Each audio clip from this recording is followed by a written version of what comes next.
alihi wa ashabihi wa man ittaba'ahum bi ihsanin ila yaumiddin wa sallama tasliman katsira amma ba'du. Alhamdulillah, segala puji bagi Allah Rabb semesta alam, yang dimana Allah Subhanahu wa taala telah mempermudah bagi kita segala macam bentuk ketaatan dan amal ibadah yang kita lakukan di dunia ini, sehingga dapat dengan wasilah-wasilah amalan tersebut kita dapat mendekatkan diri kita kepada Allah Subhanahu wa taala. Salawat serta salam semoga selalu tercurahkan dan terimpakan kepada junjungan besar Nabi kita Muhammad sallallahu alaihi wasallam, kepada para sahabat dan keluarga beliau ila yaumiddin. Tema yang dirahmati oleh Allah Azza wa Jalla, pada kesempatan kali ini insyaallah tabaraka wa taala kita akan melanjutkan kembali pembahasan kita di dalam kajian kitab ya tentang hakikat, pokok-pokok dan buah iman berdasarkan Al-Quran dan As-Sunnah, karangan dari Syekh Abdurrahman bin Nasir As-Sa'di rahimahullah tabaraka wa ta'ala, di mana beliau ini adalah guru dari Syekh Ibnu Utsaimin ya. Kemudian beliau juga memiliki mu'allafat ya, memiliki buku karangan dalam bidang tafsir yang masyhur dengan nama Tafsir As-Sa'di. Tafsir As-Sa'di. Tafsir As-Sa'di maksudnya adalah tafsir yang dikarang oleh Syekh Abdurrahman bin Nasir As-Sa'di rahimahullah azza wa jalla. Sebelum kita masuk ke dalam pembahasan ya, kalau tidak salah mungkin saya di inbox oleh Ibu Meki, hafizahullah, semoga Allah menjaga beliau, di mana beliau bertanya kepada saya tentang permasalahan membuka kamera seperti itu. Maka di sini insyaallah azza wa jalla kita akan membahas terlebih dahulu ya, sedikit insyaallah ya, tidak terlalu lama, berkaitan dengan apa ya maslahat dan mafsadat, serta bagaimana tinjauan syariatnya di dalam hal tersebut. Maka di sini ikhwati fillah ya azani Allah wa iyyakum, pada hukum dasarnya ya, di dalam Al-Qur'an Allah Subhanahu wa taala mengharamkan sebuah perbuatan ya, yang disebut dengan az-zina. Bahkan Allah Subhanahu wa taala dalam konteks ini tidak hanya melarang perbuatannya, tetapi juga melarang seluruh wasilah yang dimana seseorang itu bisa sampai kepada maksiat tersebut. Maka di dalam istilah syariat ada yang namanya saddud dzara'i'. Saddud dzara'i', yaitu adalah menutup celah sebuah kemaksiatan. Kalau seandainya celah itu terbuka, ya, ada potensi, ada kemungkinan seseorang itu bisa bermaksiat kepada Allah Subhanahu wa taala. Makanya agama datang untuk mencelah, untuk menutup celah-celah tersebut. Maka dari itu banyak sekali aturan-aturan dalam beragama ya, yang dimana pada intinya kalau kita perhatikan illahnya, kalau kita perhatikan illah, Anda menjelaskan dari awal di sini adalah illah, sebab kenapa hal itu dilarang, atau hikmah kenapa suatu perbuatan itu dilarang, adalah karena Allah Subhanahu wa taala tidak ingin terjadi ya, apa yang Allah Azza wa Jalla sudah haramkan. Maka dari itu dalam Al-Qur'an ya, ada ayat ghaddul basar, menundukkan pandangan, yang ini berlaku bagi kaum laki-laki, menundukkan pandangannya dari perempuan, dan juga berlaku bagi kaum wanita. Ya, di mana kaum wanita juga ada syariat ghaddul basar seperti itu. Lalu kemudian itu dari asal hukumnya. Kalau seandainya tidak ada hajah, tidak ada kebutuhan ya, darurat, maka tidak diperbolehkan di dalam syariat seseorang itu melihat kepada lawan jenis. Apa hikmah di balik itu semua? Sebagai tadi yang kita sebutkan saddud dzara'i', menutup celah. Menutup celah sehingga tidak akan terjadi apa-apa yang Allah Subhanahu wa taala haramkan. Di sini ikhwati fillah ya azani Allah wa iyyakum, Nabi Shallallahu alaihi wasallam adalah sebaik-baik contoh di dalam beragama. Kita beragama ini mengikuti Nabi Shallallahu alaihi wasallam. Memang ya di dalam permasalahan ini apakah diperbolehkan, Ana sedikit bercerita terlebih dahulu ya.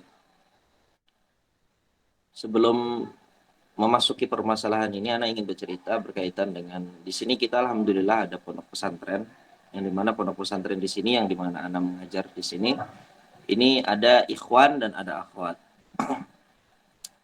Ada beberapa ya masukan yang kemudian mempertanyakan, ini kok ustadznya ngajar akhwat seperti itu, bukankah hal ini tidak diperbolehkan gitu ya. Maka di situ kami memberikan penjelasan. Yang dimana pada hukum memang permasalahan ini adalah permasalahan khilafiyah, permasalahan yang diperdebatkan oleh para ulama.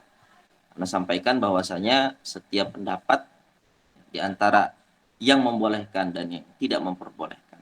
Tentunya di sini yang tidak memperbolehkan mengambil keumuman-keumuman ayat-ayat yang datang dari syariat, yang memiliki landasan yang kuat. Begitu juga para ulama yang membolehkan, ini juga tidak sembarangan. Ya. Ada aturan-aturannya, atau mereka sebut dengan dawabitnya. Ya. Ada dawabit-dawabitnya, ada aturan-aturannya yang tidak bisa dilanggar begitu saja. Ada hal-hal yang harus dijaga. Sehingga pendapat para ulama yang membolehkan juga pun mereka membawakan berbagai macam hadis Nabi Shallallahu Alaihi Wasallam. Sehingga ya kedua belah pihak dari para ulama ini dalam ijtihadnya masing-masing ini memiliki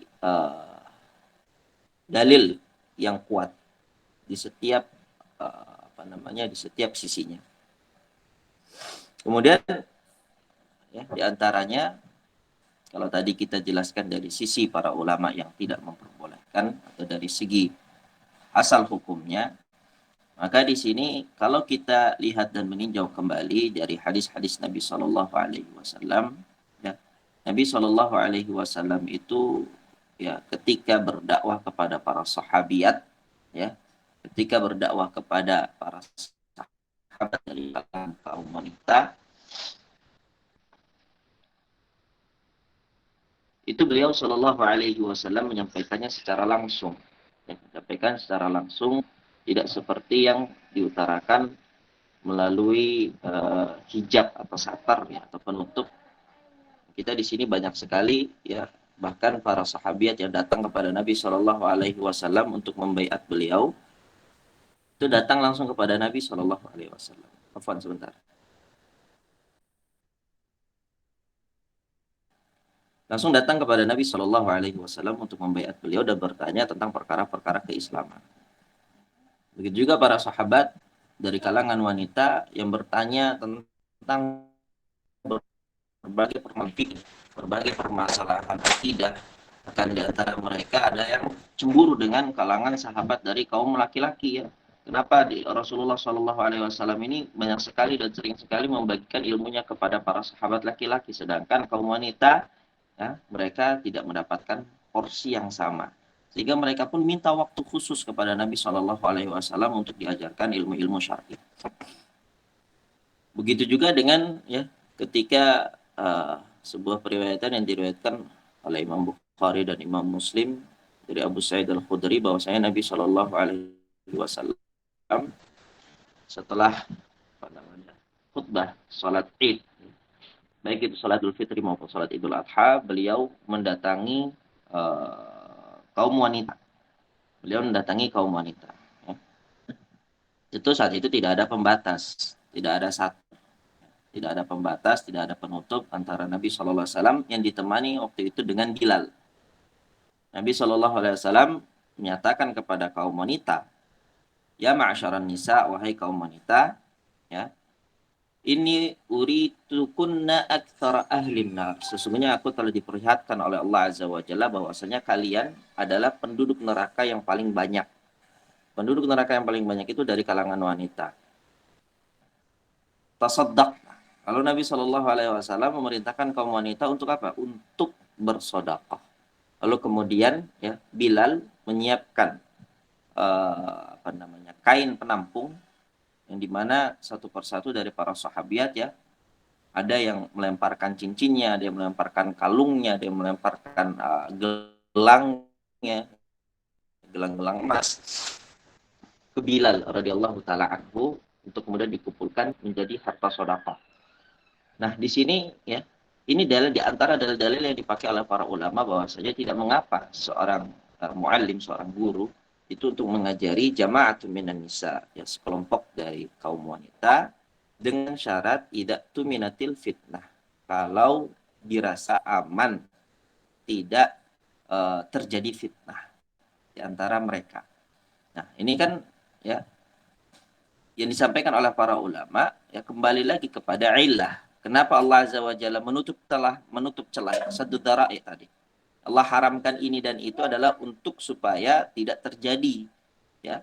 Tidak terjadi apa? Hal-hal yang diharamkan. Kalau seandainya seseorang itu menjaga aturan-aturan syariat ya, di antaranya adalah ketika berinteraksi kaum wanita dengan guru laki-laki tidak mendayu-dayukan suaranya seperti itu kan ada ya dalam Al-Quran juga dijelaskan larangan untuk mendayu-dayukan suara ketika berbicara dengan laki-laki ajnabi. Ini adalah di antara dobit-dobit yang diperhatikan yang harus diperhatikan ya bagi para ulama yang membolehkan bahwasanya laki-laki itu bisa mengajar walaupun tanpa penutup hijab. Nah, setelah melihat dan mengkaji berbagai macam pendapat dari para ulama tersebut, kita ini pernah mencoba ibu-ibu di rumah Quran sini, akhwat itu, ya santriwati di kita ini, kalau seandainya, ya, kita sudah pernah mencoba, seandainya ditutup, mereka bukannya serius belajar, tetapi malah banyak hal yang mereka lakukan. Ada yang bercanda, ada yang kemudian ngobrol, ya, ada yang kemudian mereka saling nulis surat, ya, ada yang nulis cerpen, ya, ada yang menggambar. Intinya tidak bisa fokus. Bahkan ya yang terjadi apa yang kita harapkan dari adanya majelis ilmu tersebut itu tidak tercapai. Itu tidak tercapai.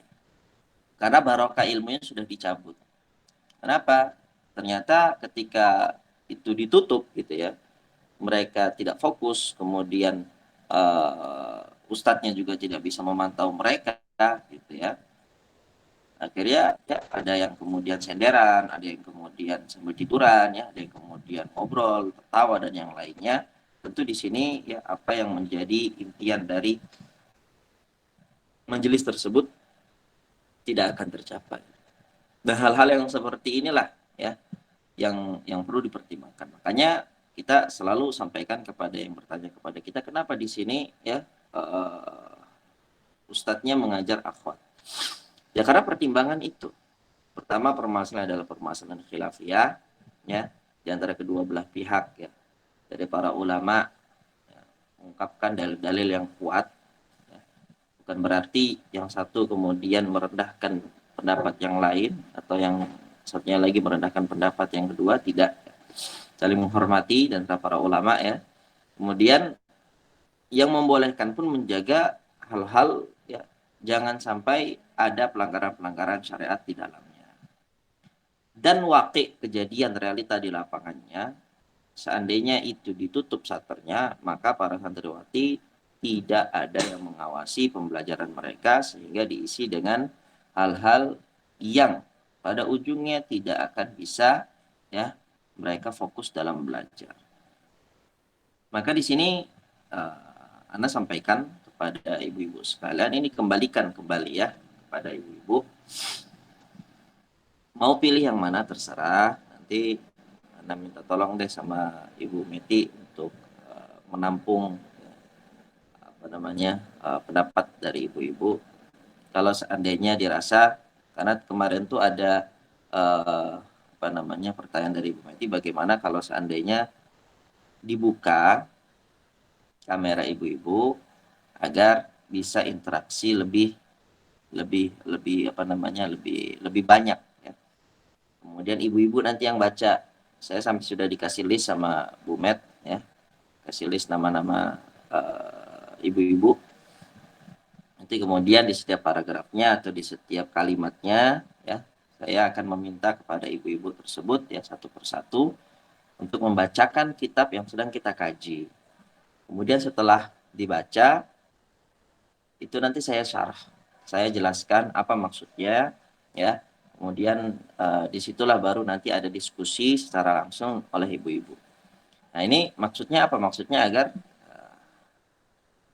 tujuan utamanya agar majelis kita ini lebih hidup. Ya. Tujuannya adalah majelis kita ini agar lebih hidup sehingga bisa menghasilkan pemahaman yang lebih dalam.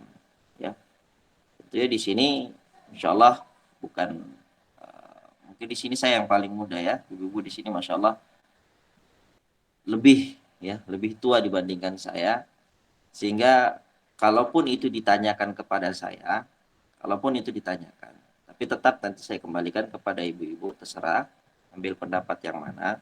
Kalaupun itu dikembalikan kepada saya, maka kalau saya lebih condong itu tidak apa-apa untuk dibuka, kemudian ya terjadi apa namanya, komunikasi yang baik seperti apa yang tadi sudah diidekan ya. Ibu-ibu membaca, kemudian saya menjelaskan ya satu persatu seperti itu.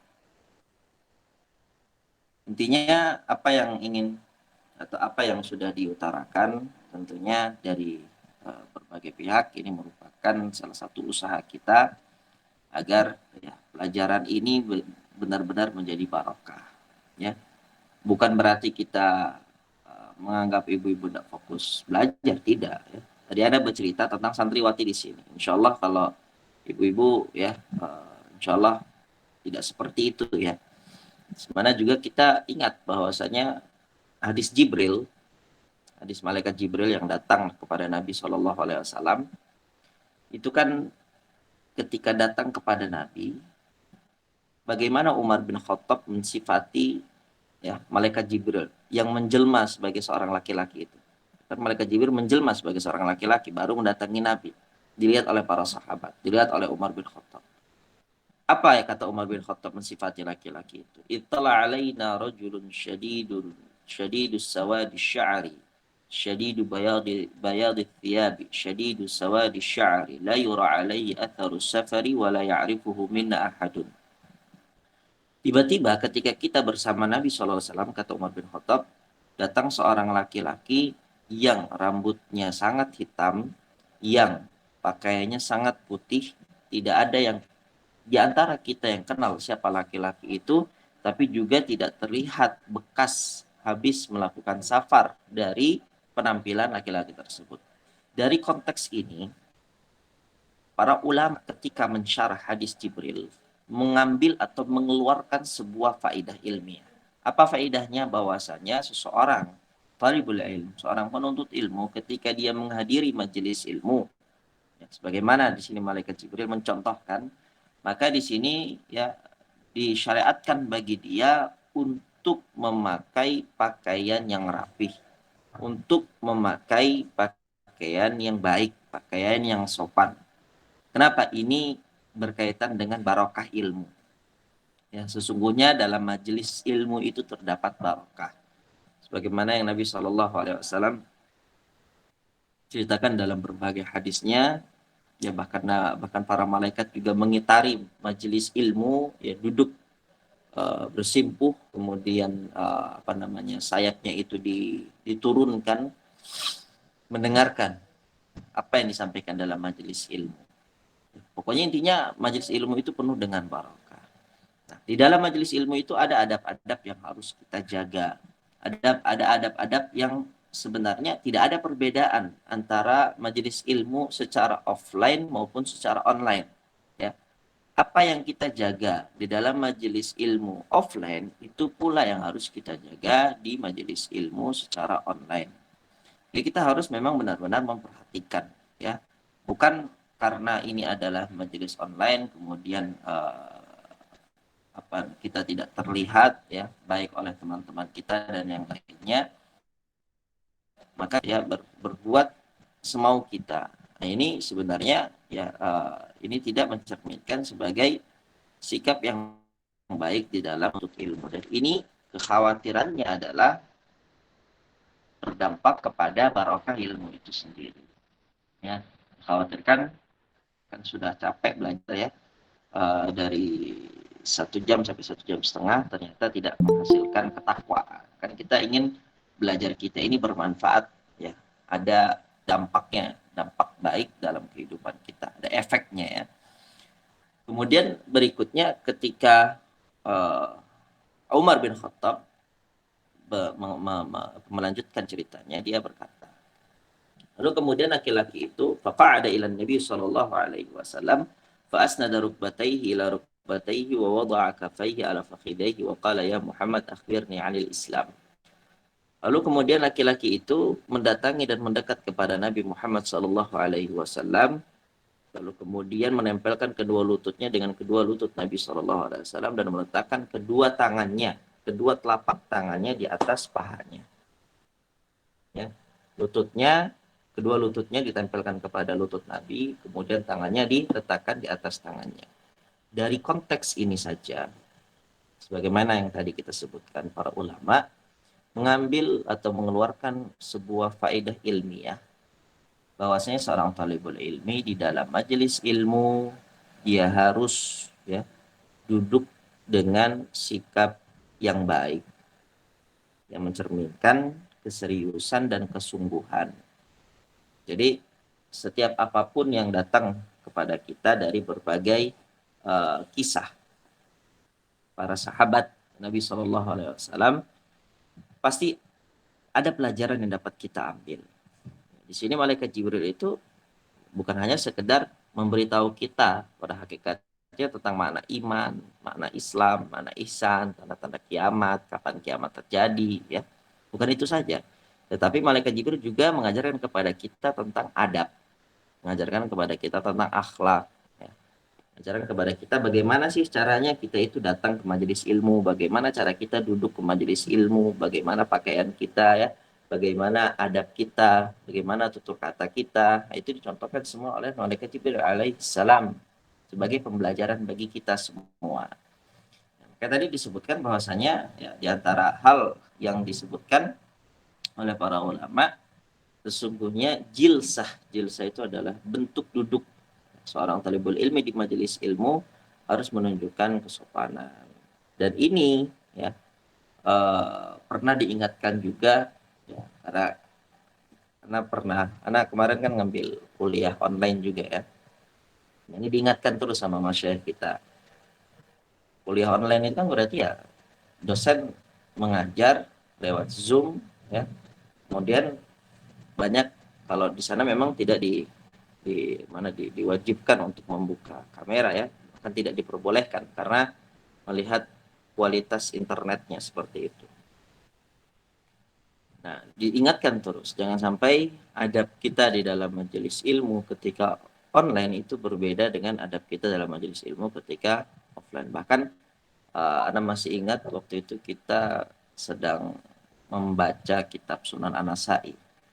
Kita sedang membaca kitab Sunan An-Nasa'i, lalu kemudian guru kita dosen kita itu di kelas di Zoom itu memanggil salah seorang peserta di mana di Zoom untuk ditanya beberapa pelajaran yang sudah dipelajari, tapi ternyata tidak ada jawaban ya, tidak ada jawaban gitu, diem gitu kan. Oke lah, terusnya masih sabar, disebut lagi nama yang lain, ternyata sama, diem juga. Akhirnya ya syekhnya ini marah. Beliau merasa ya tersinggung lah ya, merasa tersinggung. Ini kita ini berada dalam majelis Nabi Shallallahu Alaihi Wasallam, membaca hadis-hadis Nabi Shallallahu Alaihi Wasallam, tapi kemudian para mahasiswa ini tidak menjaga adab. Bagaimana ya, dia hanya menyalakan saja aplikasi, tetapi dianya sendiri nggak ada. ya. Bisa mungkin jadi dia pergi ada keperluan, atau dia kemudian tidur, ya, atau kemudian dia disibukkan dengan perkara lain sehingga tidak mendengar panggilan dari syekh tersebut, ya. Akhirnya karena beliau ingin memberikan pelajaran kepada kelas itu, ya, akhirnya selama beberapa pertemuan beliau mengcancel semua kajiannya. Dan itu sebagai bentuk tarbiyah, ya, sebagai bentuk pendidikan. Dan masya Allah akhirnya orang-orang yang tadi dipanggil nggak nyaut itu ya pada minta maaf kepada Syekh, merayu kembali beliau. Akhirnya sampai beberapa kajian barulah kembali belajar lagi. Baik, begitu Ibu ya. Insya Allah seperti itu apa yang kita sampaikan, insya Allah cukup. Jadi nanti tinggal disampaikan kepada Ibu Met seperti apanya. Nanti kita terima putusan dari dari ibu-ibu sekalian. Barakallahu fikum. Insya Allah, alhamdulillah nanti kita ini sampaikan ke ibu-ibu mungkin di minggu yang akan datang ya Ustadz. Untuk saat Nah, insya Allah. ini mungkin kita seperti itu dulu aja, kita lanjut. Oke, alhamdulillah, makasih Baik. Ustadz, jazakallah khair. Amin. Barakallahu fikum. Baik, insya Allah tabaraka wa ta'ala kita akan lanjutkan kembali dalam pembahasan buku Hakikat Pokok-Pokok dan Buah Iman berdasarkan Al-Quran dan As-Sunnah karangan Syekh Abdurrahman bin Nasir As-Sa'di, di mana pada pertemuan yang lalu kita sampai di halaman ke-18. Di halaman ke-18. Kalau sebelumnya kita masih membahas tentang ayat-ayat dan hadis-hadis keimanan, ya, sifat-sifat keimanan, maka pada hari ini juga kita akan membahas hal tersebut, di mana memang di bab ini sebenarnya definisi batasan tafsir ini sudah kita bahas di awal bab, ya, sudah selesai. Hanya saja di bab ini memang beliau masukkan banyak sekali ayat-ayat tentang keimanan, hadis-hadis tentang keimanan yang mensifati bagaimana seorang mukmin dalam tingkah lakunya, bagaimana seorang mukmin dalam tutur katanya, bagaimana seorang mukmin dalam i'tiqad, keyakinan-keyakinan yang dia yakini dalam hatinya. Di sini beliau katakan di halaman 18, sebagaimana Allah juga telah menyifati hamba-hamba pilihannya dengan hal itu dengan firman-Nya. Walakinnallaha habbaba ilaikumul imana wa zayyanahu fi qulubikum wa karraha ilaikumul kufra wal fusuqa wal isyan ulaika humur rasyidun. Fadlam minallahi wa ni'mah wallahu alimun hakim. Di dalam ayat ini Allah Subhanahu wa taala dalam surat Al-Hujurat ayat yang ke-7 sampai ke-8 Allah berfirman, tetapi Allah menjadikan kalian cinta kepada keimanan. Jadi yang menjadikan kita itu cinta kepada keimanan itu Allah. Allah yang menjadikan kita cinta pada keimanan. Dan Allah juga yang menjadikan keimanan itu indah di dalam hati-hati kalian, serta menjadikan kalian benci kepada kekafiran, kefasikan, dan kedurhakaan. Mereka itulah orang-orang yang mengikuti jalan yang lurus, sebagaimana karunia dan nikmat dari Allah, dan Allah maha mengetahui lagi maha bijaksana. Maka di sini ikhwati fillahi azani Allah wa iyyakum, ya.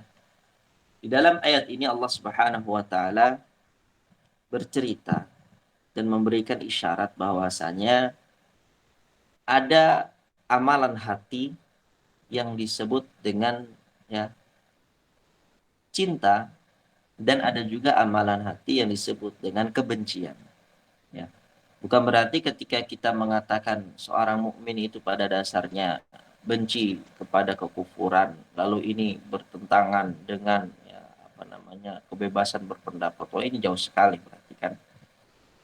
Tentu pendapat itu adalah pendapat yang menyelisihi akidah Ahlussunnah wal Jamaah, menyelisihi apa yang Allah sampaikan dalam Al-Quran.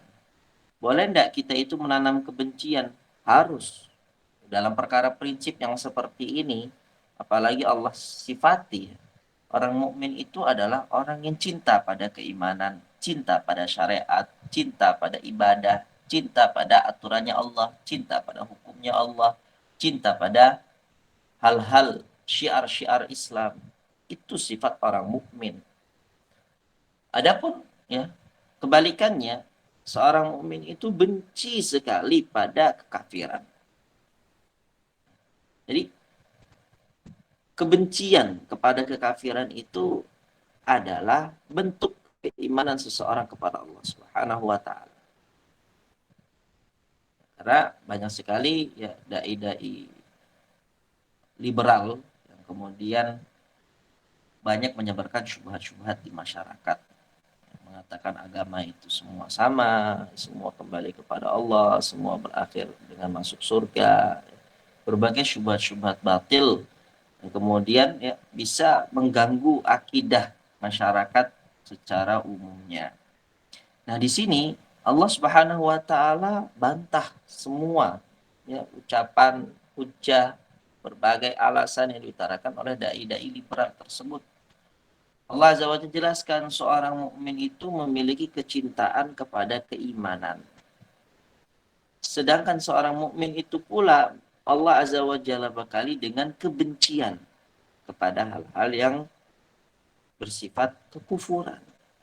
Bukan hanya kekufuran, segala macam yang Allah Azza wa Jalla benci, dari bentuk kefasikan, dari bentuk kedurhakaan, hati seorang mukmin itu mengingkarinya. Hati seorang mukmin itu tidak menerimanya. Hati seorang mukmin itu ya membenci hal-hal tersebut. Mereka yang seperti ini, orang-orang yang cinta kepada keimanan, orang-orang yang membenci kepada berbagai keburukan, dari maksiat, dari kafiran, kefasikan, kedurhakaan, Allah sifati ulaika humur rasyidun. Mereka itulah orang-orang yang mengikuti jalan yang lurus. Itu, orang-orang yang jalan lurus itu yang memiliki kecintaan kepada iman dan memiliki kebencian kepada hal-hal yang bersifat kekufuran. Jadi ada ya orang-orang yang kemudian tidak memahami prinsip-prinsip di dalam akidah ya, antara benci dengan keimanan. Nah, ini yang disebut dalam bab-bab akidah disebut dengan al-wala'u wal bara. Antara loyalitas dan kebencian, antara kecintaan dan permusuhan. Di tempat-tempat seperti misalnya ini anak keingat ya, ada salah seorang mahasiswa di salah satu perguruan tinggi di Jakarta, cabang Saudi. Insya Allah ibu-ibu tahu lah, nggak perlu saya sebutkan namanya. Bertahun-tahun belajar kuliah gitu ya, kuliah jurusannya jurusan agama. Tetapi dengan bangganya ketika dia berwisata ke suatu tempat, di situ ada patung ya, dia selfie dengan patung. Ini perlu dipertanyakan, bagaimana seseorang yang kemudian menuntut ilmu bertahun-tahun, guru-gurunya orang Arab, belajarnya pakai kitab Arab, bisa berbahasa Arab, baca Quran, baca hadis, tidak menunjukkan kebencian terhadap apa-apa yang dilarang di dalam agama. Ya, seandainya patung itu pun bukan sesuatu yang disembah, maka patung itu adalah sesuatu yang pada syariat hukum dasarnya adalah untuk dihancurkan, ya, karena Nabi SAW jelaskan sesungguhnya malaikat itu tidak akan masuk, malaikat rahmat maksudnya, tidak akan masuk ke rumah yang di dalamnya ada anjing dan ada patung, ya. Dan kalau dalam ilmu peruqyahan ya seperti patung, lukisan yang bergambar ya, foto-foto yang dipajang di rumah, itu tempatnya ya tempat bertinggalnya jin ya, baik itu ya jin macam-macam, jin asapkah atau kemudian jin kiriman ya, dikirim oleh orang yang hasad, orang-orang yang dengki, yang kita sebut dengan santet atau apa ya. Nah, itu tempat-tempat bermukimnya jin, ya, media-media yang kemudian dijadikan oleh setan, oleh iblis, oleh jin untuk tinggal di situ, menetap di situ. Makanya sebelum ruqyah, seorang peruqyah itu dianjurkan untuk menghilangkan semua yang tergantung di dalam rumah. Kalau seandainya ada lukisan-lukisan makhluk hidup, beda dengan lukisan pepohonan, kemudian gunungan, itu tidak bermasalah. Misalnya ada lukisan gambar manusia, ya, kemudian gambar hewan, ya, yang seperti ini harus diturunkan terlebih dahulu, baru melanjutkan proses ruqyahnya. Karena kalau tidak ya akan mengganggu proses ruqyah.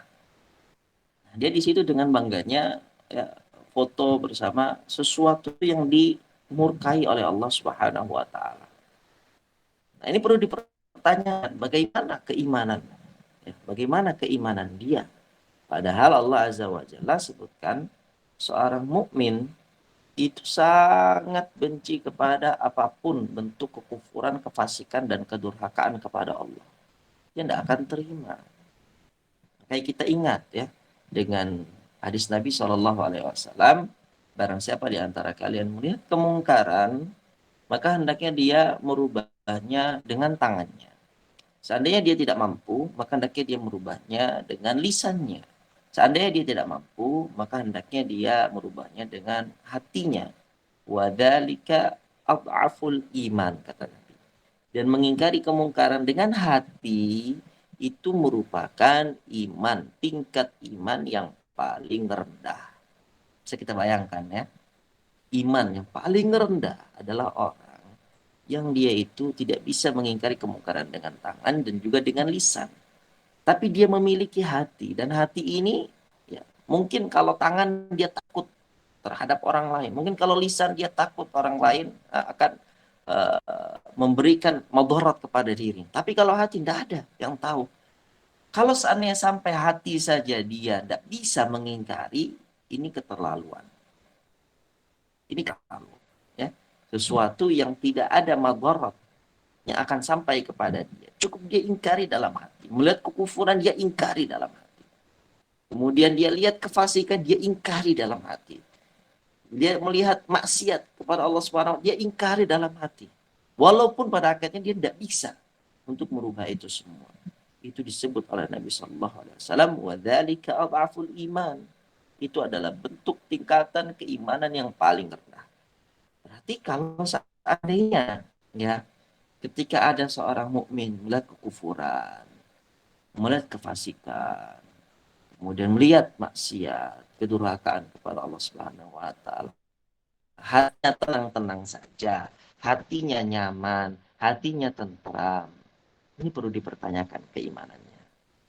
Ini harus dipertanyakan keimanannya. Bagaimana Anda bisa tenang berada di tempat Allah Subhanahu wa taala dimaksiati, Allah dikufuri, Allah didustakan.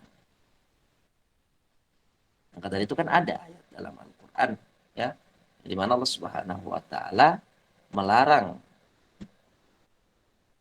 untuk bersama orang-orang yang mengolok-ngolok ayat-ayat Allah.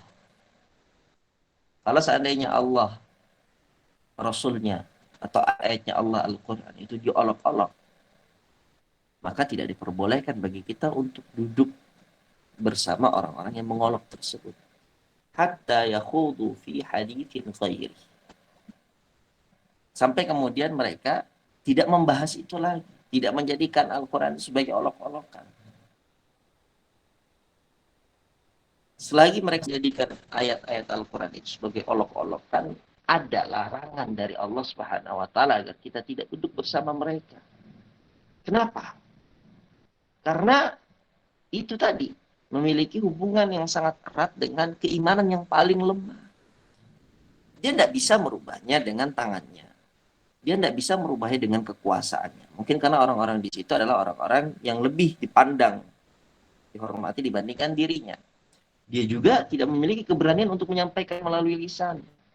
Maka cukup apa yang ada di dalam hatinya, dia tinggalkan majelis itu. Ya. Karena kalau tidak dia tinggalkan majelis itu, innakum idza mithluhum. berarti kamu sama dengan mereka. Nah, itu yang Allah Azza wa Jalla sebutkan. Maka di sini ya, ini banyak sekali yang harus kita harus kita muhasabah kepada diri kita. Pelan-pelan, tidak apa-apa ya. Kita masih pelajari tentang hakikat keimanan. Nama kitabnya saja judulnya Hakikat Keimanan. Apakah iman itu cukup kita menyebutkan amantu billah, saya beriman kepada Allah, sudah seperti itu saja, selesai? Atau keimanan itu harus kita pelajari terus, harus kita kaji terus, harus kita dalami. Bagaimana sih sifat orang-orang mukminin itu? Kriteria mereka seperti apa? Apa saja yang mereka lakukan, apa yang mereka ucapkan, apa yang mereka yakini? Nah, di sini kita dibawakan tentang ayat-ayat keimanan, bahwasanya orang-orang yang beriman itu memiliki kebencian. Sekali lagi saya sampaikan ibu-ibu, kebencian. Jadi itu tidak bisa lagi kita berhujah dengan kita berkilah. Nah, itu kan ada tradisi masyarakat, Ustaz. Itu ada tradisi masyarakat. Itu kebudayaan yang harus kita jaga. Oh, tidak bisa. Ya. Mana yang lebih dahulu? Ya. Tradisi atau aturannya Allah? Jadi kita berbicara tentang syariat Allah. Seandainya suatu tradisi, suatu budaya tidak menyelisih syariat, maka itu tidak dipermasalahkan. Tapi kalau seandainya itu menyelisih syariat, berbau kesyirikan, berbau kekufuran, berbau kefasikan, berbau kemaksiatan kepada Allah Subhanahu wa taala, maka seorang mukmin memprioritaskan wahyunya Allah dibandingkan adat istiadat. Seorang mukmin mendahulukan bimbingannya Rasulullah dibandingkan dengan budaya. Sehingga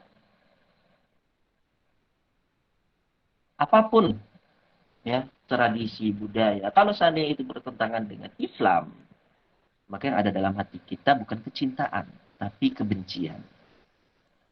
Apapun ya yang kemudian itu datangnya dalam dari sisi keimanan, dari sisi syiar-syiar Islam, maka seorang mukmin adalah mencintai hal-hal tersebut. Seorang mukmin suka dengan hal-hal tersebut. Beliau katakan, Syekh Sa'di rahimahullah, ini adalah kenikmatan yang paling besar. Ya, kenikmatan yang paling besar, yaitu Allah membuat hamba menjadi cinta pada keimanan. Kita itu kalau sudah berbicara tentang cinta, orang yang cinta itu seperti apa sih? Dia akan melakukan apa saja bagi apa yang dia cintai. Ya. Kalau Allah Azza wa Jalla sudah menjadikan kita itu cinta kepada iman kepada Allah, cinta iman kepada Rasulullah, cinta kepada Islam, cinta kepada ya syariat-syariat Islam, hukum-hukum Islam, maka secara otomatis anggota tubuh kita akan mengarah kepada hal-hal yang Allah perintahkan. Tapi kalau seandainya dari dalam hati kita saja kita sudah benci, tidak suka, itu seperti orang-orang munafikin. Ya. Mau zahirnya sebagus apapun, tampak luarnya seindah apapun, karena dalam hati mereka benci, maka mereka fiddarkil asfali minan nar, di dalam kerak terdalam api neraka. Ya. Ini adalah nikmat yang paling besar di mana Allah menjadikan hamba itu cinta kepada keimanan, menjadikan iman itu indah di dalam hatinya. Indah. Ya. Syariat-syariat Islam di pandangannya adalah indah. Adzan indah. Al-Quran indah.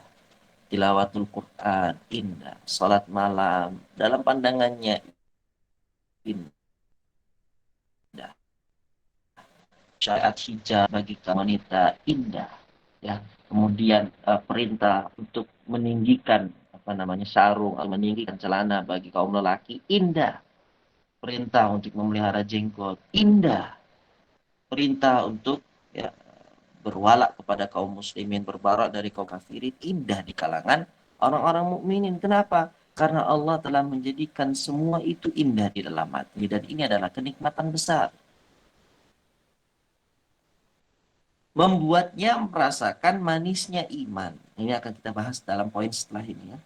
Bahwasanya iman itu memiliki halawah, manis, rasa manis. Anggota-anggota badannya tunduk patuh melakukan syarat-syarat Islam. Dan Allah menjadikannya benci kepada hal-hal yang diharamkan. Dan Allah maha mengetahui siapa saja yang berhak mendapatkan kemurahannya dengan keutamaan ini. Dan dia maha bijaksana dalam meletakkan sesuatu pada tempat yang semestinya baginya. Maka di sini ya, ini kita diingatkan oleh Syekh Sa'di. Kalau seandainya kita belum memiliki perasaan untuk peka terhadap hal-hal yang sekecil ini, maka perlu kita untuk mengevaluasi diri kita. Selama ini dalam berbagai ya kabar-kabar yang sampai kepada kita dari berbagai syiar-syiar Islam, kita sudah merasa senang belum? Di sekitar kita ya banyak sekali syiar-syiar kufur, syiar-syiar kesyirikan. Itu kita sudah merasa terganggu atau belum? Kita sudah merasa risih atau belum? Kita sudah merasa tidak nyaman atau belum? Ya, kalau seandainya belum, maka kita perbaiki keimanan kita. Kalau seandainya sudah, maka syukurilah nikmat itu karena nikmat itu adalah nikmat yang sangat besar yang Allah Subhanahu wa taala berikan kepada kita. Baik, kemudian di poin berikutnya, setelah membahas tentang Al-Hujurat ayat 7 sampai ayat ke-8, beliau menyebutkan tentang hadis keimanan. Sebagaimana telah sabit ini maknanya telah sahih ya, dalam as-sahih dari hadis Anas radhiyallahu anhu bahwasanya Rasulullah shallallahu alaihi wasallam bersabda, "Thalathun man kunna fihi wajada bihinna halawatal iman ay yakuna Allah wa rasuluhu ahabba ilaihi mimma siwahuma wa ay yuhibbal mar'a la yuhibbuhu illa lillah wa ay yakraha ay yarji'a an dinihi kama yakrahu ay yuqdhafa finnar." Kata Nabi Shallallahu alaihi wasallam, ada 3 perkara yang barang siapa 3 perkara ini terdapat pada dirinya, niscaya dia akan merasakan manisnya iman. Ini perlu kita cek ya. Apakah selama ini kita sudah merasakan, oh ternyata keimanan itu manis atau belum? Perkara yang pertama adalah Allah dan Rasulnya lebih dia cintai daripada selain keduanya. Allah dan Rasulnya berarti dalam kecintaan. Nomor 1 itu Allah, nomor 2 Rasulullah. Kemudian nomor 3 baru itu kembali kepada diri kita. Pilihan kita, kita itu cinta sama siapa sih? Pasangan, anak, orang tua, keluarga, kerabat. Tapi hal-hal yang tadi kita sebutkan dari pasangan sampai kerabat tadi, itu tidak boleh kita jadikan di nomor 1 sama nomor 2. Karena nomor 1 yang ada dalam hati seorang mukmin itu seharusnya itu Allah. Dan yang kedua adalah Rasulullah. Posisi ini tidak boleh digeserkan. Kalau seandainya ini tergeser saja, satu saja tergeser, maka manisnya keimanan itu tidak akan pernah kita rasakan. Misalnya kita lebih mencintai harta kita dibandingkan Allah, maka seseorang itu akan bakhil, akan kikir, pelit untuk mengeluarkan uangnya di jalan Allah Subhanahu wa taala. Misalnya seseorang itu lebih mencintai keluarganya dibandingkan dengan kita kepada Rasulullah SAW. Dia tidak akan berusaha untuk belajar mengikuti bimbingan arahan dari Nabi SAW. Akan malas untuk belajar. Kenapa orang yang kemudian cinta kepada Allah dan kepada Rasulnya memprioritaskan cinta ini di nomor 1 dan nomor 2? Lebih mudah untuk belajar ilmu syar'i karena itulah yang mereka cari. Itulah yang mereka kejar. Bagaimana agar Allah ridho kepadanya. Bagaimana Rasulullah mau memberikan syafaat kepada dirinya kelak nanti di hari akhir. Siapa yang berhak mendapatkan syafaatnya Nabi Shallallahu Alaihi Wasallam? Itu orang yang mengikuti Nabi Shallallahu Alaihi Wasallam. Kalau dia mengikuti jalan yang lain, dia berbelok, kemudian atau dia putar balik, ya tidak mengikuti Nabi Shallallahu Alaihi Wasallam dengan jalan yang lurus, maka dia tidak berhak untuk mendapatkan syafaatnya Nabi Shallallahu Alaihi Wasallam. Kemudian disebutkan, ya, seseorang yang mencintai orang lain yang mana dia tidak mencintainya kecuali karena Allah. Nah, ini nih tingkatan yang luar biasa, ya, makomnya di dalam agama. Kita itu tidak boleh cinta sama seseorang kecuali didasari terlebih dahulu dengan satu alasan.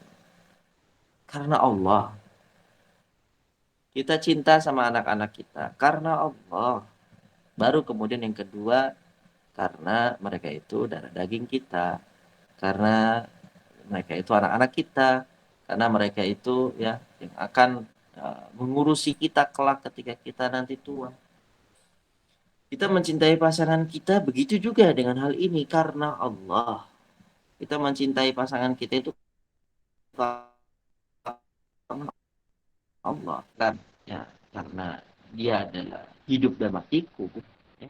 Hidup dan mati itu untuk Allah, untuk pasangan, ya. Kita hidup hidup di dunia ini itu diuji oleh Allah Subhanahu wa taala dengan berbagai ujian yang bisa jadi datang dari orang luar atau bisa jadi datang dari dalam keluarga kita sendiri.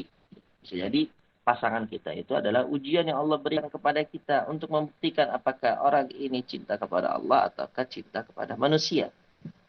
Sehingga di sini khotifillah ya azanillah wa yakum, ibu-ibu dan rahmati Allah azza wa jalla, maka seseorang itu tidak akan merasakan manisnya keimanan sampai dia tidak mencintai seseorang kecuali karena didasari alasan karena Allah. Kemudian yang ketiga, dan dia membenci kembali murtad dari agamanya. Ini tadi kita bahasakan dengan berbalik arah.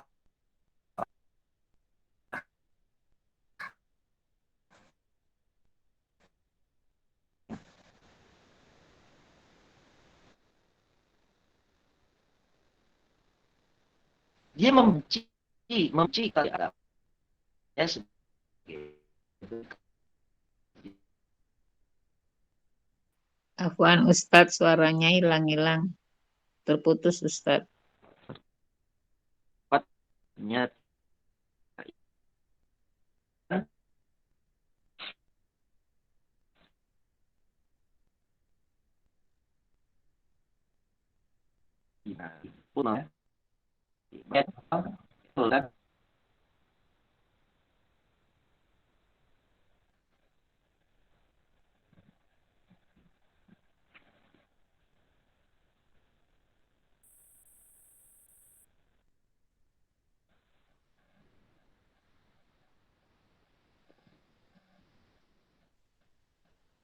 Nah,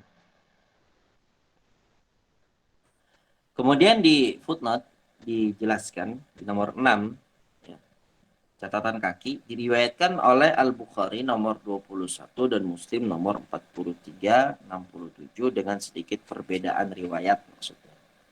Faidah, Nabi Shallallahu Alaihi Wasallam mengkhususkan 3 perkara tersebut dengan makna ini karena ia tidak akan terjadi kecuali dari orang yang hatinya bercahaya dengan cahaya-cahaya keimanan dan keyakinan. Dan tersingkaplah baginya kebaikan-kebaikan perkara-perkara ini yang menyebabkan kokohnya kecintaan tersebut baginya, yang merupakan kondisi orang-orang yang arif. Al-Allamah Al-Qurtubi berkata, rahimahullah, sungguh hadis ini telah menjelaskan bahwasanya kecintaan orang mukmin yang menghantarkannya kepada manisnya iman haruslah ikhlas untuk Allah Ta'ala, tidak terkontaminasi oleh tujuan-tujuan duniawi dan bagian-bagian manusia. Karena sesungguhnya barang siapa yang mencintai sesuatu karena hal itu, maka kecintaannya itu akan terputus apabila tujuan tersebut telah terlaksana atau dia merasa putus asa dari terlaksananya tujuan itu. Dan kecintaan orang mukmin adalah sebuah tugas yang telah ditentukan untuk selamanya, baik tujuan-tujuan tersebut ada atau tidak ada. Dan tatkala kecintaan kepada tujuan-tujuan tersebut adalah yang mendominasi, maka rasa manisnya iman tersebut akan semakin berkurang. Bahkan boleh jadi tidak ada sama sekali. terutama pada zaman sekarang ini yang mana kebanyakan ya gambaran-gambaran iman telah terhapus. Kesimpulannya, kecintaan orang-orang mukmin termasuk ke dalam ibadah-ibadah yang harus terdapat keikhlasan padanya dalam niat yang baik. Demikian Al-Qurtubi berkata dalam kitab Al-Mufhim halaman 214 sampai 215. Al-Mufhim ini kitab syarah Sahih Muslim, ya. Syarah Sahih Muslim yang dikarang oleh Imam Al-Qurtubi. Asy-Syaikh As-Sa'di rahimahullah berkata, di sini Nabi Shallallahu alaihi wasallam menyebutkan pokok keimanan yaitu kecintaan kepada Allah dan Rasul-Nya. Dan tidak cukup hanya dengan sekedar kecintaan, tetapi kecintaan kepada Allah haruslah didahulukan daripada semua kecintaan yang lain. Dan Nabi menyebutkan cabangnya yaitu mencintai karena Allah dan membenci karena Allah.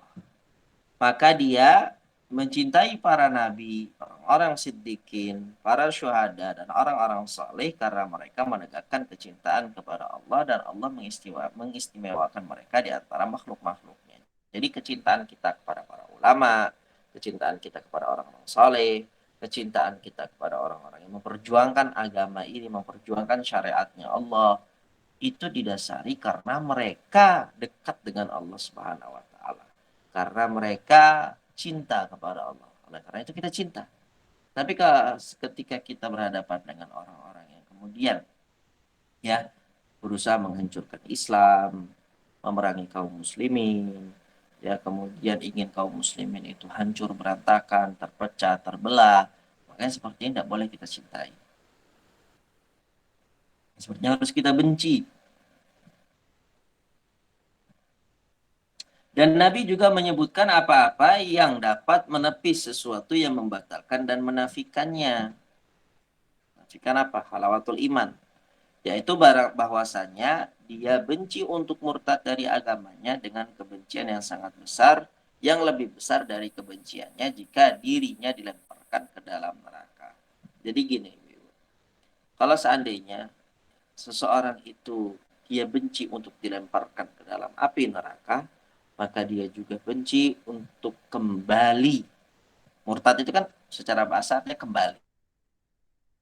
Kembali kepada ya, dulunya dia seperti apa. Misalnya dia masuk ke dalam Islam, berarti dia mu'allaf ya, mu'allaf qulubuhum.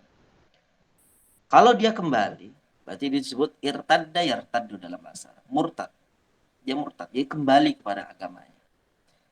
Ketika disebutkan seseorang itu dia benci untuk dilemparkan ke dalam api neraka, maka seharusnya dia juga benci untuk kembali kepada agama sebelumnya. Dan Nabi Shallallahu Alaihi Wasallam mengabarkan dalam hadis ini bahwasanya iman memiliki rasa manis di dalam hati. Apabila seorang hamba merasakannya, niscaya rasa manis tersebut akan menghiburnya dari kecintaan-kecintaan duniawi dan dari tujuan-tujuan pribadi dan membuatnya berhak mendapatkan kehidupan yang baik. Jadi orang mukmin itu hatinya akan nyaman, hatinya akan tentram, hatinya akan tenang, walaupun dia tidak memiliki dunia. Walaupun ya dia hanya memiliki makanan di hari itu, tidak tahu apa yang akan dia makan esok hari. Seorang mukmin pada hakikatnya hatinya itu akan tenang. Kenapa? Karena dia telah merasakan manisnya iman. Berbeda dengan orang yang kemudian di tangannya berbagai macam harta duniawi, ya, mobilnya sekian, rumahnya sekian, tanahnya sekian, ya. Terkadang orang-orang seperti itu yang malah hidupnya tidak tenang. Kenapa tidak tenang? Karena dia tidak bisa merasakan manisnya keimanan, ya, nggak bisa merasakan manisnya keimanan, sehingga ketenangan itu tidak bisa diraih.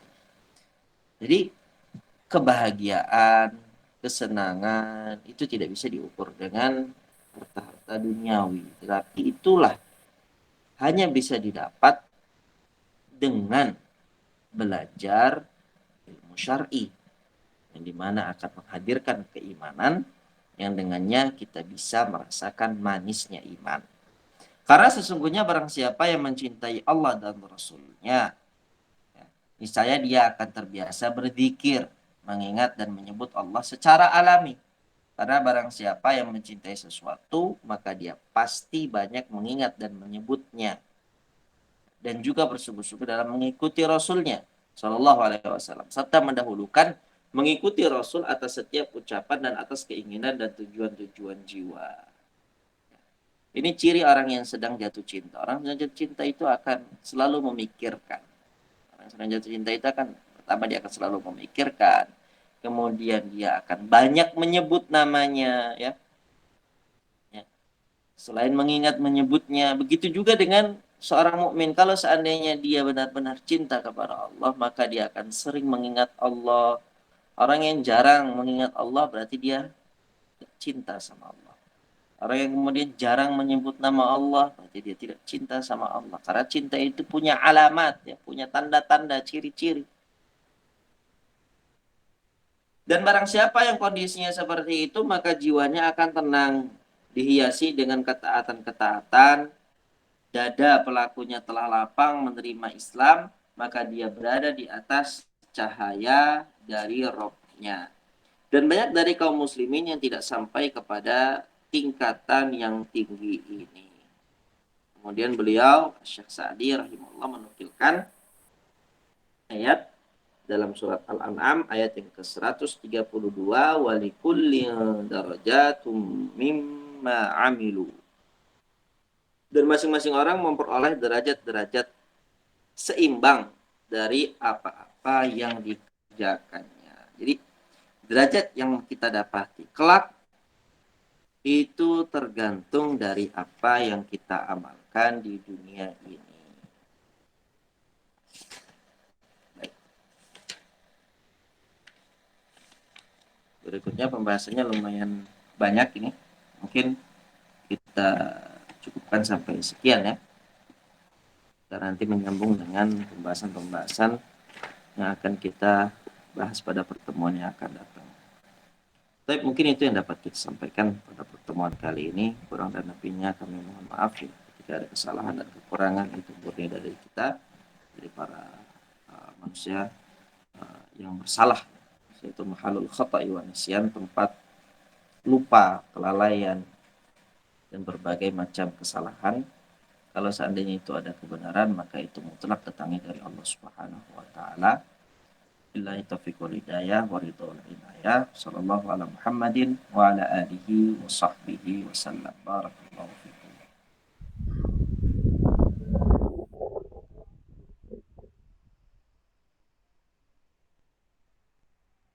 Alhamdulillah alladzi bi ni'matihi tatimmu shalihat.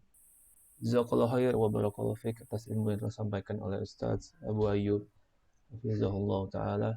Semoga menjadi ilmu yang bermanfaat bagi kita semua, dapat dipahami, dapat diamalkan, serta didakwahkan walaupun hanya satu ayat. Amin ya rabbal alamin. Baik, selanjutnya kita lanjutkan kepada sesi tanya jawab bagi jemaah yang ingin bertanya, dipersilakan.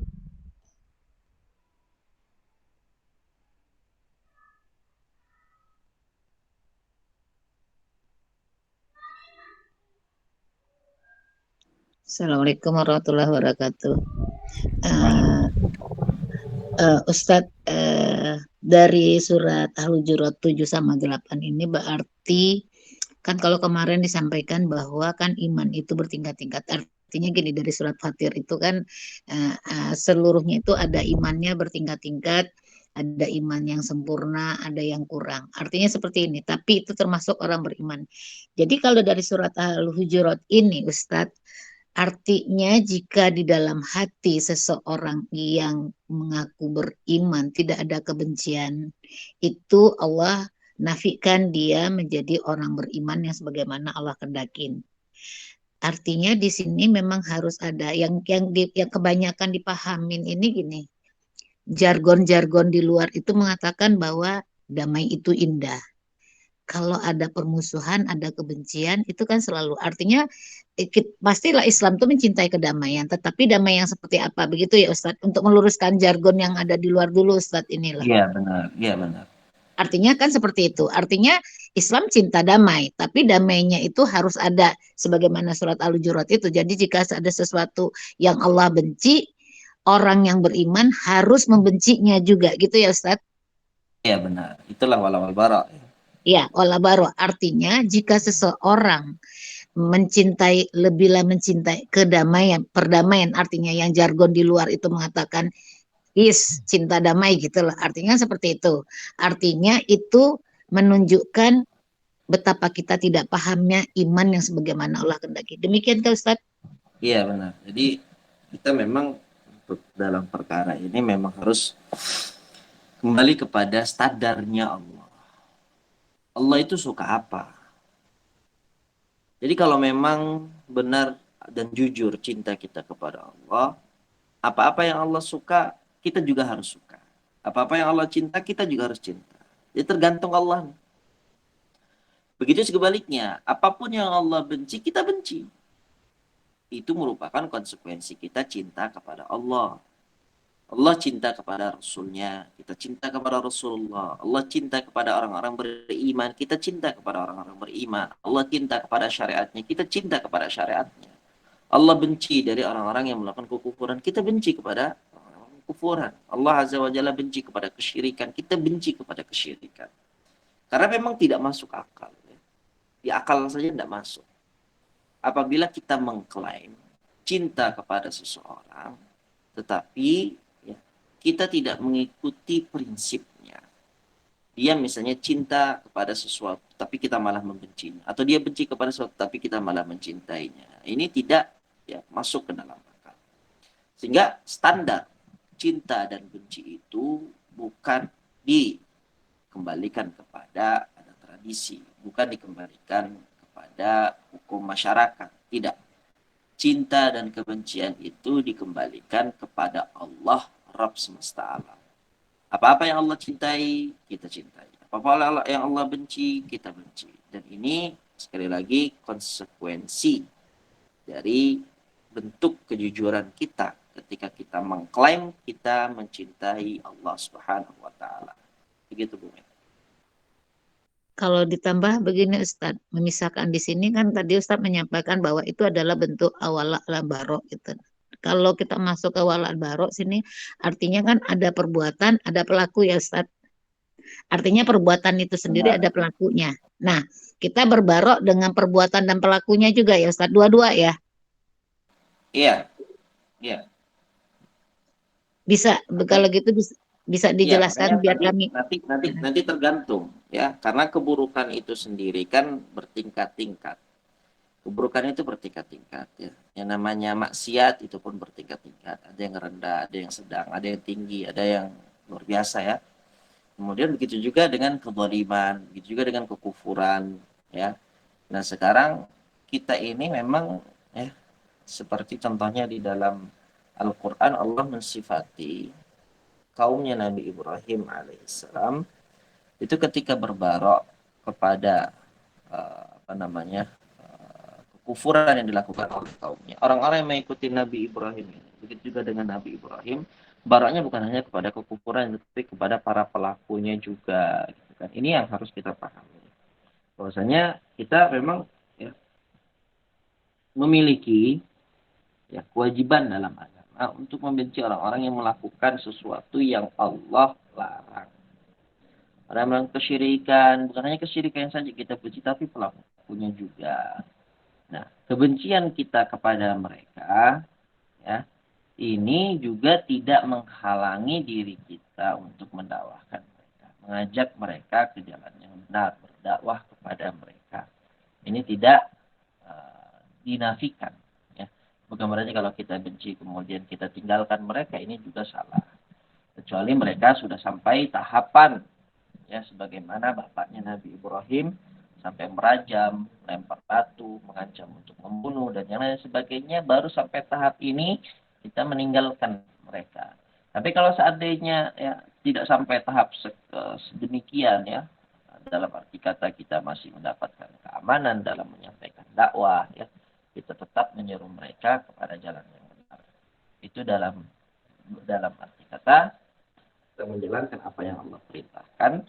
Selain menanamkan kebencian terhadap apa yang Allah benci, kita juga menanamkan dalam hati kita ingin mengajak mereka dan mereka masuk ke dalam Islam sebagaimana yang Allah Subhanahu wa taala inginkan. Seperti itu. Ustaz, artinya di sini membenci di sini itu di dalam hati kita membenci perbuatannya kepadanya, pelakunya di sini mungkin disebut dakwah ya Ustaz, menasehatinya ya. Artinya demikian ya Ustaz membahasakannya. Begitu kah Ustaz? Iya, Ya, iya. baik Ustaz. Barakallahu Membenci fiik. pelaku itu suatu keharusan. Tapi yang kita tekani jangan sampai kita benci akhirnya kita menjauh. Ya. Kita benci kepada pelakunya itu ya karena Allah benci kepada dia. Nah, sekarang usaha apa yang kita lakukan agar kita mengeluarkan orang tersebut dari lingkup orang-orang yang dibenci oleh Allah dengan satu cara yaitu dengan mendakwahkannya. Baik Ustaz. Alhamdulillah. Barakallahu fiik. Jazakallah khair. Barakallahu fikum. Amin wa iyyakum. Saya coba ya Ustaz. Ya, silakan. Berhubung dengan yang disampaikan Bu Megi tadi ya, surat ayat 7 dan 8 itu, kalau kita kaitkan dengan definisi ibadah, ya kita kaitkan dengan ibadah adalah segala sesuatu yang dia mendatangkan ridho Allah, cinta Allah, dan rahmat Allah, katakanlah begitu ya. Nah itu, jadi ketika kita membenci, kan kadang kan orang bilang begini, janganlah suka membenci-benci, itu nggak baik. Jadi kan saat ada tuh statement yang seperti itu. Ya. Itu atau ujaran kebencian. Padahal kalau kita kaitkan dengan definisi ibadah, kalau kita membenci dengan sesuatu yang Allah perintahkan untuk membenci, ya kan itu berarti ketika Allah membenci, berarti Allah merintahkan kita untuk membenci. Itu kan berarti mendatangkan cinta Allah ya, atau itu berarti bentuk juga ibadah. Iya benar. Jadi artinya jadi gini, terhadap statement itu kan kita bisa mendina ya, loh nggak begitu, justru kita membenci ini satu bentuk dari ibadah. Dua itu insya Allah mendatangkan cintanya Allah, ridhonya Allah, dan itu akan berpahala. Begitu Ustaz? Iya benar. Iya benar. Jadi memang harus seperti itu ya. Karena ini bukan masalah apa-apa. Ini masalah ibadah. Ya. Bagaimana tadi kita sebutkan, cinta dan benci itu adalah amalan hati yang lingkupnya ranahnya adalah ranah ibadah. Kita melakukan itu bukan karena apa-apa ya, karena memang tuntutan ibadah itu seperti itu. Kita memiliki konsekuensi dari apa yang kita klaim. Kita klaim kita cinta Allah, tapi kalau kita tidak membenci apa yang Allah benci, ya berarti klaim kita ini klaim yang dusta. Tidak benar. Seperti itu ya. Ya Ustaz, jazakallah. Amin, barakallahu fiik.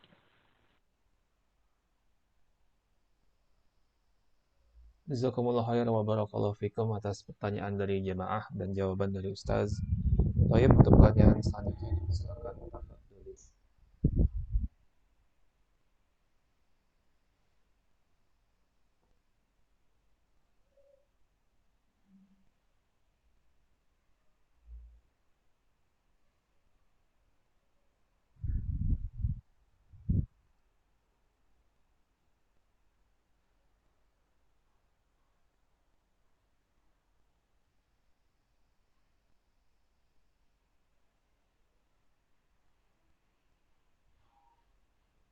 Afwan Ustaz, Anda mau tanya sedikit Ustaz?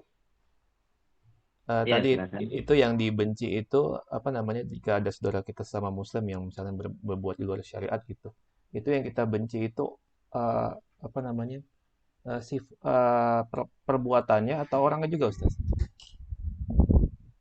Padahal Ustaz. Iya, kalau itu seandainya amalan kekufuran, kalau dia bukan amalan, kalau dia amal maksiat atau apa, boleh kita katakan kita benci kepada amalannya, tetapi kita tidak membenci pelakunya karena dia muslim. Karena kita tidak boleh membenci orang muslim. Kecuali kita benci kepada dia, ya, karena kadar porsi maksiat yang dia lakukan. Nah, tapi kalau itu sudah sampai taraf kekafiran, sampai ke taraf kesyirikan, zat orangnya itu pun harus kita benci. Kenapa? Karena itu zat yang Allah benci. Sekarang misalnya orang beriman. Orang beriman bermaksiat. Kan tidak kita benci sama orang berimannya ini. Karena dia orang beriman. Maksiat apapun yang dia lakukan, selama itu tidak mengubah dia dari posisi atau status keimanan sampai kekufuran, itu wajib tetap untuk kita berikan loyalitas. Wajib tetap untuk kita berikan kecintaan. Ya. Wala. Tapi kalau seandainya orang tersebut itu tidak memiliki apa yang kita sebut dengan keimanan, dalam arti kata dia melakukan amalan-amalan kesyirikan, dalam arti kata dia melakukan amalan-amalan kekufuran, dengan sangat jelasnya, maka zat orangnya pun kita tidak boleh untuk mencintainya, karena itu kan berkaitan dengan Allah wal bara. Seperti itu. Ustaz, jazakallahu khair wa barakallahu fiik. Allah ya barakatuh. Ustaz nyambung kalau di misalnya kepada Bu Ispa, kepada Bu Ispa. Ustadz, kalau seperti itu jawabannya berarti katakanlah begini, ketika orang beriman bermaksiat, oke, jadi kita membenci kemaksiatannya bukan orangnya, tapi ketika kemaksiatannya itu merubah status beriman menjadi tidak beriman, jadi kalau disampaikan berarti membenci perbuatannya dan orangnya. Nah, ketika itu terjadi membenci, itu mestinya kan tidak stop di situ aja ya, dalam arti kata membenci orangnya dan perbuatannya, tetapi selagi kita masih, atau gini, maksudnya kalau bisa kita menyampaikan, itu kan tetap harus disampaikan ya Ustadz ya, itu maksudnya, ya kah? Iya, tetap harus disampaikan. Walaupun kita benci seperti apapun sama orangnya, itu sekali lagi, itu tidak menjadikan kita berhenti berdakwah. Itu bab beda itu. Ya, kita benci sama zat orangnya, dengan kita berhenti atau meneruskan dakwah itu bab berbeda. Kewajiban dakwah itu terus berjalan, Ibu-ibu.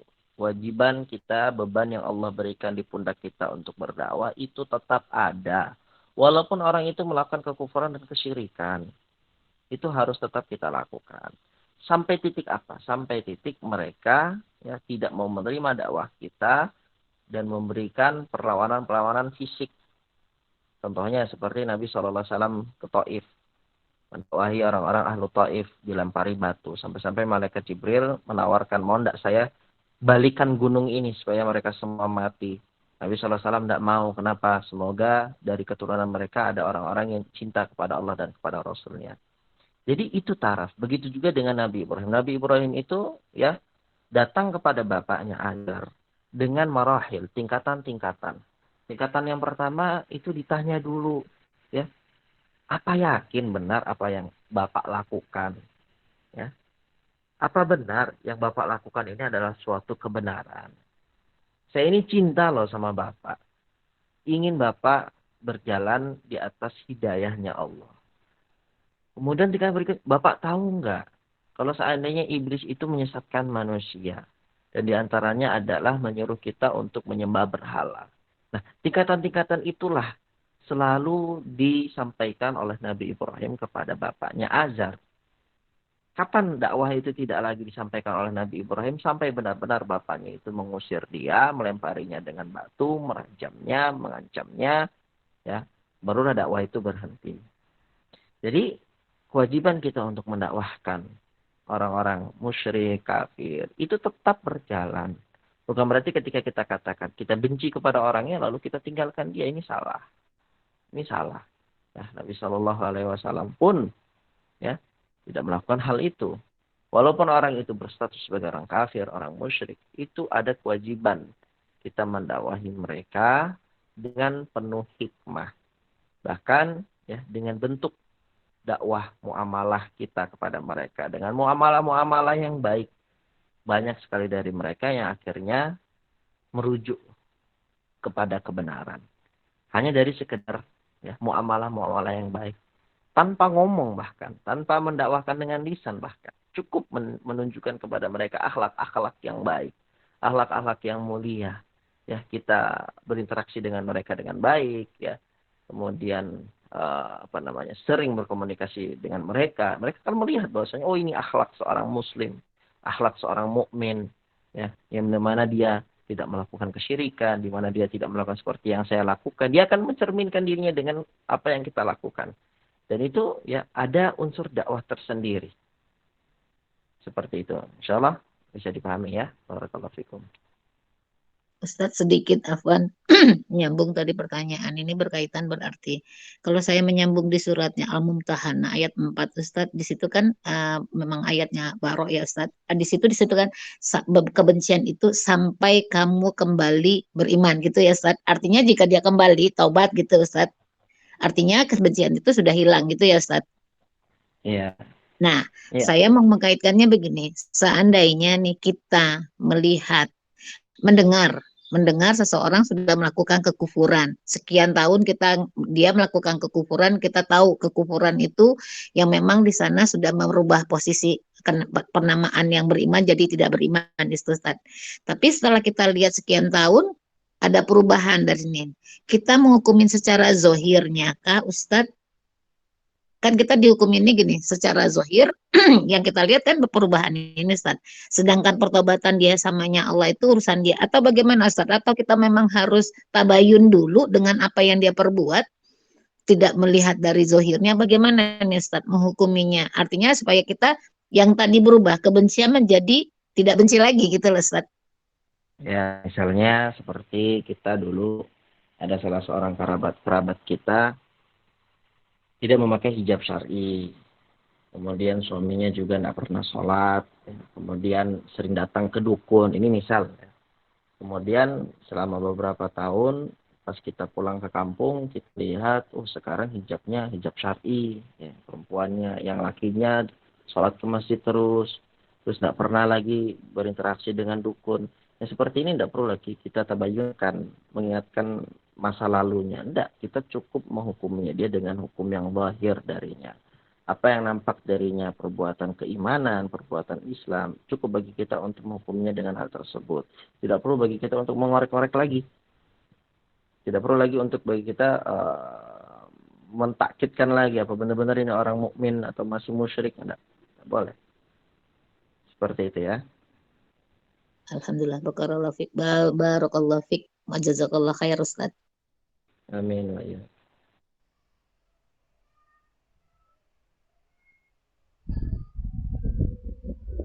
Jazakumullah khair wa barakallahu fikum atas pertanyaan dari jemaah dan jawaban dari Ustaz. Apakah ada yang mau bertanya lagi? Tafadhali.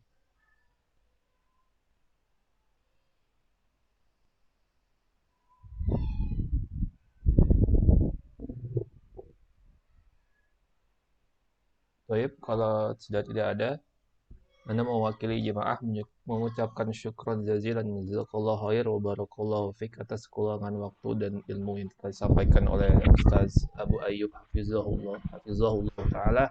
Semoga Ustaz dan keluarga serta kita semua selalu dalam lindungan Allah taala. Dan semoga kita semua mendapatkan rahmat Allah taala untuk masuk dalam surga firdausnya, amin ya rabbal alamin.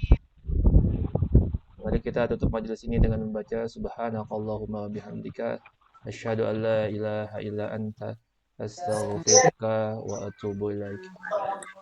Assalamualaikum warahmatullahi wabarakatuh. Warahmatullahi wabarakatuh. Jazakallah khair Ustaz, barakallahu fik. Jazakumullah khair.